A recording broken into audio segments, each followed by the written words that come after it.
सम्पूर्णमा नमस्कार। आज हामी कक्षा 7 मा सामाजिक समस्या र समाधान भन्ने एकाइ 4 अध्ययन गर्दैछु, जसमा विद्यार्थी भाइ बहिनीहरूले यहाँ हाम्रो समाजमा के कस्तो समस्या रहेछ भन्ने कुरा छलफल गर्दै लेख्दै हुनुहुन्छ र आफ्नो समाजमा भएका समस्याहरू पालै पालो प्रस्तुत गर्नु हुनेछ। अहिले छलफलको क्रममा हुनुहुन्छ उहाँहरू।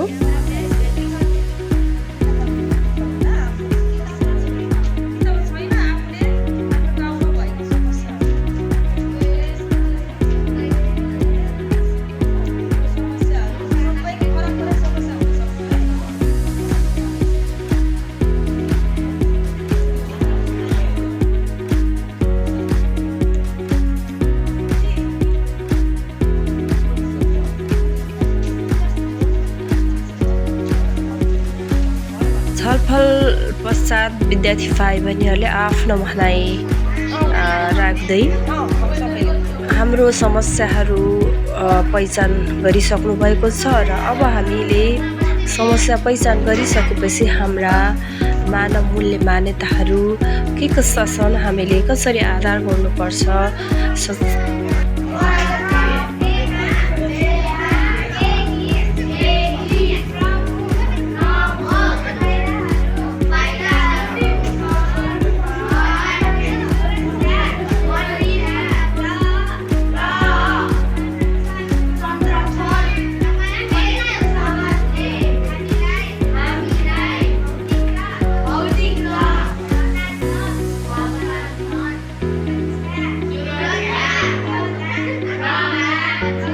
सम्पूर्णमा नमस्कार। हिजोको क्लासलाई अब दाइजो अनि भेदभाव सुन्दा पनि दिक्क लाग्ने यी कुराहरू हैन त। यी त हाम्रै समाजका समस्या हुन्, जताततै देखिने।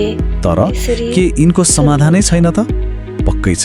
आउनुहोस्, आज हामी यही सामाजिक समस्याहरू र तिनलाई समाधान गरेर एउटा सुखी समाज कसरी बनाउन सकिन्छ भन्ने बाटो खोज्नेछौँ। ल, हाम्रो आजको छलफलको बाटो कस्तो रहनेछ त? पहिले त यो सामाजिक विकृति भनेको के हो त्यो बुझौँला।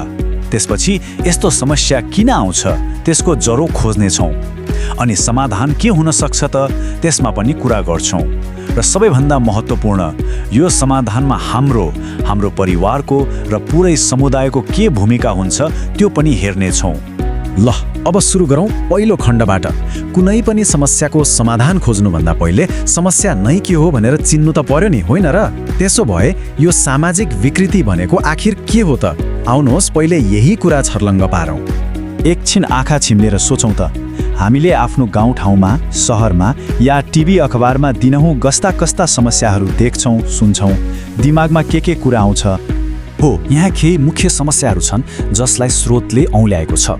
बालश्रम, घरेलु हिंसा, दाइजो प्रथा अनि जाँड रक्सी र लागु पदार्थको दुर्व्यसन, त्यस्तै जुवातास, लैङ्गिक भेदभाव, छुवाछुत अनि अन्धविश्वास पनि छँदैछ। यी शब्दहरू मात्र होइनन्, यी त हाम्रो समाजका धेरै मानिसहरूले हरेक दिन भोगिरहेको तितो यथार्थ हुन्। त्यसो भए सामाजिक विकृति भनेको के रहेछ त? सजिलो भाषामा भन्दा यी यस्ता कामहरू हुन् जसले समाजले मानिआएको राम्रो मूल्य मान्यताको विरुद्ध जान्छन्। यिनले समाजमा अशान्ति ल्याउँछन् र हाम्रो सामाजिक सद्भाव र प्रगतिलाई हानि पुर्याउँछन्। ल, समस्या त चिनियो, तर अब प्रश्न उठ्छ, यस्तो किन हुन्छ त? यी समस्याहरू कहाँबाट उम्रिन्छन्? आउनुहोस् अब यिनको जरो खोतल्ने प्रयास गरौँ। स्रोतले 4वटा मुख्य कारणहरू देखाएको छ: चेतनाको कमी, अन्धविश्वास, बेरोजगारी र गरिबी। र हेर्नुस् त, यी सबै एक अर्कासँग कसरी जोडिएका छन्। चेतना नहुँदा मान्छे अन्धविश्वासमा फस्छ, अवसर नपाउँदा बेरोजगारी बढ्छ, जसले गरिबी निम्त्याउँछ। यो त एउटा कहिल्यै नटुङ्गिने दुष्चक्र जस्तै हो, जसले समाजलाई अगाडि बढ्न नै दिँदैन। तर राम्रो कुरा के हो भने कारण थाहा पाएपछि समाधानको बाटो पनि खुल्छ। अब हामी त्यही दुष्चक्रलाई तोडेर एउटा राम्रो समाजतिर कसरी जान सकिन्छ भन्ने उपायहरूमा ध्यान देऊ। यहाँ समाधानका 4 बलिया स्तम्भहरू छन्। जनचेतना र शिक्षा फैलाउने, जसले अन्धविश्वास हटाउँछ, रोजगारीका अवसरहरू सृजना गर्ने, जसले गरिबीसँग लड्छ, भएका कानुनलाई कडाइका साथ लागू गर्ने ताकि गलत काम गर्नेलाई डर होस् र सबैभन्दा माथि समुदायमा मेलमिलाप र सहयोगको भावना जगाउने। ल यी त भए ठुला ठुला कुरा, तर यो सबै परिवर्तनको सुरुवात कहाँबाट हुन्छ? हामीबाटै हुन्छ, व्यक्ति र परिवारबाट। एकजना व्यक्तिले पनि धेरै फरक पार्न सक्छ, जस्तै अन्यायको विरुद्ध बोल्ने, खराब बानी र सङ्गतबाट टाढा रहने, अन्धविश्वासलाई ठाडै अस्वीकार गर्ने, सबैसँग नम्र र सम्मानजनक व्यवहार गर्ने अनि कतै गैरकानुनी काम भएको देखेमा खबर गर्ने। सानो सानो प्रयासले ठुलो परिवर्तन ल्याउँछ। अनि व्यक्तिको निर्माण कहाँ हुन्छ? परिवारमा। त्यसैले त भनिन्छ परिवार हाम्रो पहिलो विद्यालय हो। यो भनाइले नै परिवारको महत्त्व कति छ भनेर स्पष्ट पार्छ। हो, परिवारले नै सानैदेखि बालबालिकालाई राम्रो संस्कार र सामाजिक नियम सिकाउँछ। आमाबुबा आफै राम्रो रोल मोडल बन्नुपर्छ, छोराछोरीको सङ्गत र गतिविधिमा ध्यान दिनुपर्छ र घरमा माया र सम्मानको वातावरण बनाउनु एकदमै जरुरी छ। जब हरेक घर, हरेक परिवार बलियो हुन्छ तब त्यसको असर पुरै समुदायमा देखिन्छ। अब व्यक्ति र परिवारबाट माथि उठेर पुरै समुदायको सामूहिक शक्तिले कसरी स्थायी परिवर्तन ल्याउन सक्छ त्यो हेरौँ। समुदायमा परिवर्तन ल्याउन धेरै संस्थाहरूको हात हुन्छ, जस्तै विद्यालय, प्रहरी, हाम्रो स्थानीय गाउँपालिका वा नगरपालिका, अनि आमा समूह, युवा क्लब, स्वास्थ्य चौकी र सहकारी संस्थाहरू। यी सबै मिलेर एउटा बलियो टिम बन्छ। ल अब एउटा साँचो र प्रेरणादायी कथा सुनौ। स्रोतले एउटा यस्तो गाउँको उदाहरण दिएको छ जहाँ सबै मिलेर असम्भवलाई सम्भव बनाए। त्यो गाउँको नाम हो सुखमय गाउँ। उनीहरूले कसरी सफलता पाए त? हेर्नुस् त, शिक्षक र विद्यार्थी मिलेर चेतनामूलक पोस्टर बनाए, सामुदायिक प्रहरीले चोरी र अपराध घटायो, आमा समूहहरूले घरेलु हिंसा, जाँड रक्सी र जुवातास विरुद्ध अभियान नै चलाए, अनि प्रौढ शिक्षा कार्यक्रम पनि सुरु गरियो। सबैजना आफ्नो ठाउँबाट लागे। यति मात्र होइन, उनीहरूले कृषि सहकारी पनि बनाए। यसले गर्दा सदस्यहरूले व्यापार व्यवसाय गर्न ऋण पाए र आफ्नो आर्थिक अवस्था सुधार्न सके। याद छ नि, गरिबी पनि त समस्याको एउटा मुख्य जड थियो। र यो सबैको परिणाम साँच्चीकै प्रेरणादायी। त्यो गाउँमा अपराध घट्यो, घरेलु हिंसा कम भयो, अन्धविश्वास हट्दै गयो र आर्थिक अवस्था पनि बलियो भयो। साँच्चीको सुखमय गाउँ बन्यो। यो कथा सुनेपछि अब अन्तिम तर सबैभन्दा महत्त्वपूर्ण प्रश्न, सुखमय गाउँबाट प्रेरणा लिएर हामीले आफ्नो समुदायलाई सुखमय बनाउन आजैदेखि चाल्न सक्ने पहिलो कदम के हुन सक्छ? सोच्नु होला है त। विद्यार्थी भाइ बहिनीहरू समस्या समाधान गर्नको लागि विभिन्न कार्यक्रम गर्ने योजना बनाउँदै अरूका कुरा सुन्न छोडिदेऊ है साथी, अरूका कुरा सुन्न छोडिदेऊ है साथी, विश्वासको यो हाम्रो जगतलाई राखौ है सबैभन्दा माथि, विश्वासको यो हाम्रो जगलाई राखौ है सबैभन्दा माथि। मलामीहरू गइसकेपछि मेलामा भेटौला, मलामीहरू गइसकेपछि मेलामा भेटौला, कथामा कहिल्यै छुट्दैनौँ हामी, कथामा भेटौला, कथामा कहिल्यै छुट्दैनौँ हामी, कथामा भेटौला। साथी, धन्यवाद। यसरी विभिन्न कार्यक्रम मार्फत यस विषय समापन भएको छ। धन्यवाद।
हाम्रो समाजमा भएका समस्यालाई पहिचान गरी विभिन्न कार्यक्रमहरू आयोजना गर्ने निर्णय गऱ्यौँ र र्याली पनि गऱ्यौँ। यसरी हाम्रा समाजका समस्याहरू हामी पहिचान गरेर समाधान गर्नेतर्फ लाग्यौँ।